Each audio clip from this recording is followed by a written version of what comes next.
It was hot in the tropics, a type of heat unknown to the men aboard the Nina, the Pinta, and the Santa Maria ships, led by Italian explorer Christopher Columbus. It had been months since these men left their home cities in Europe, and until then, Europe was all they knew. They were given a difficult and even dangerous task. Spain hired Columbus to find a new western route to Asia. They needed new routes for trading and buying spices, but it was far from a simple job. I mean, crossing the ocean never is. Little did those sailors know that their lives were about to change forever. "Land in sight!" someone must have shouted on board. But when they finally stepped on that new foreign land, they discovered they were not in Asia. They had landed in the Americas. You've probably heard this tale before. Historically speaking, Columbus arrived in the Americas in 1492. But what would have happened if Columbus's ship had faced a lethal storm in the Atlantic Ocean and had never made it to the new land? What would today's history look like? First things first, nobody discovered anything. When we say that the Americas were discovered, we're kind of ignoring the millions of people who already lived there. You see, the Americas were only discovered from Europe's point of view.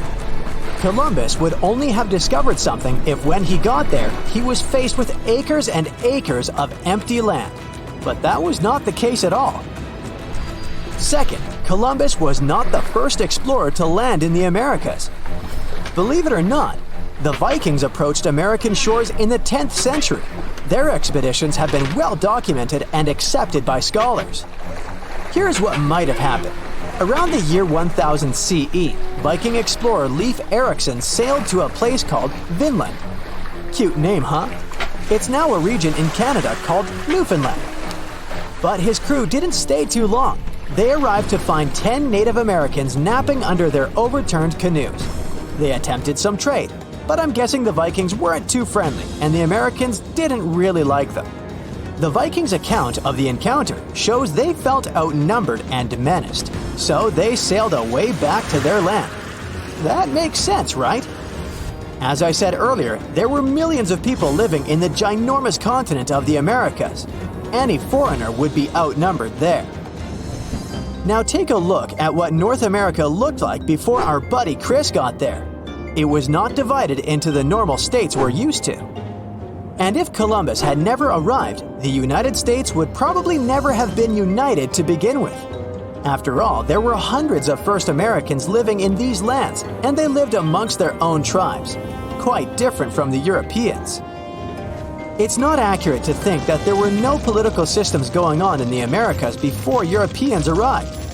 We just need to understand that they were different from what we're used to today. When Europeans arrived, they imported their belief systems with them, from religious beliefs and language systems to things as simple as clothing habits. If the Americas had developed on their own, maybe their sense of fashion would be completely different today. You see, Europeans had a developed sense of fashion by the time they arrived in the West. They wore things such as this and this. But those don't really work in the tropics, do they? For them, fashion had to do with showing a certain economic status, while in the Americas, that didn't exist. For Native Americans, clothing was mainly functional and related to the weather. In warmer climates, Native people would wear short-like cloths to cover their intimate parts. They would walk bare-chested and use shoes known as moccasins. Yes, similar to the moccasins you probably own. In colder climates, they would resort to using leather and fur parkas. Of course, there was always the special clothing used for ceremonial purposes. So I'm guessing that if Columbus never reached the Americas, brands such as the Gap, Hollister, and Forever 21 would have never existed. But we could live with that, couldn't we? Here's a wild thought. Let's say that by the 1700s, Native Americans had developed complex engineering skills. They built big boats, maybe a bit smaller in size than the traditional European ships, and decided to venture across the ocean. Let's say they were the ones who arrived on European shores, in places such as Spain and Portugal. They carried gifts and goods with them for trading, of course. This was also a common practice amongst them back home, known as potlatch. Sure, they were received with suspicion by the Europeans, who had only ever traded with Asia. But with this inverted encounter, a different type of relationship began between Native Americans and Europeans. Since Europeans didn't claim ownership of the Americas, the people from the so-called New Land weren't considered inferior to them. Actually, they stood side by side as equals, each one with their own power and set of knowledge. Native Americans taught Europeans a new type of ruling system, a more decentralized one. So modern-day structures of government would look really different. Maybe Europeans decided that 4 years was a long time for someone to hold decision power, so they implemented smaller and more frequent elections. Oh, and the landscape of European cities also changed a lot. Instead of huge statues made of copper and bronze showing men in ships on their way to the Americas, the Europeans built totem poles in honor of their alliances with first Americans. In terms of medical and medicinal knowledge, they had a lot to exchange about. While Europeans were making advances in traditional medicine, Americans had developed an impressive knowledge of herbs that could heal a series of things. Before they knew it, Europeans were selling different varieties of plants in their pharmaceutical establishments. They had one big barrier though: language. Since Europeans never arrived on American shores, they also never taught their language to Americans. So maybe in this scenario, both cultures brought in their best linguists and tried creating a new language from scratch. Something that could be comprehensible from both perspectives and that could encompass both of their worldviews. The implications of this on modern-day life would be really profound if you stop to think about it.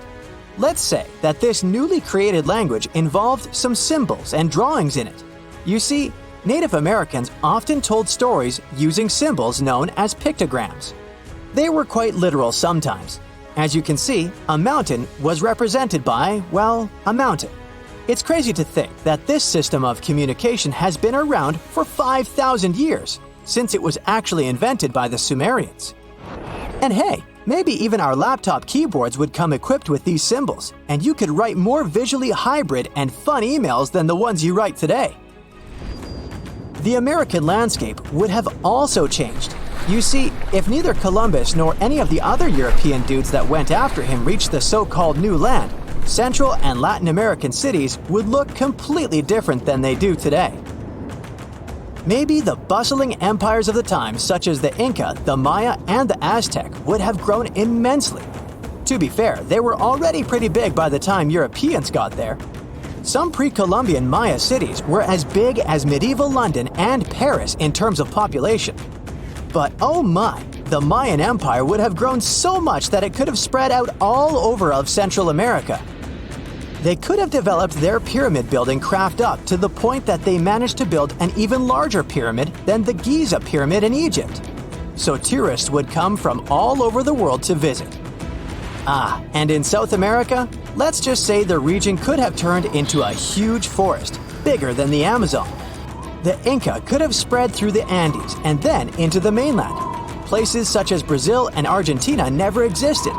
But in their place, there would have been dreamy tropical settlements, which would have become a worldwide reference in sustainable living. That's it for today. So hey, if you pacified your curiosity, then give the video a like and share it with your friends. Or if you want more, just click on these videos and stay on the bright side.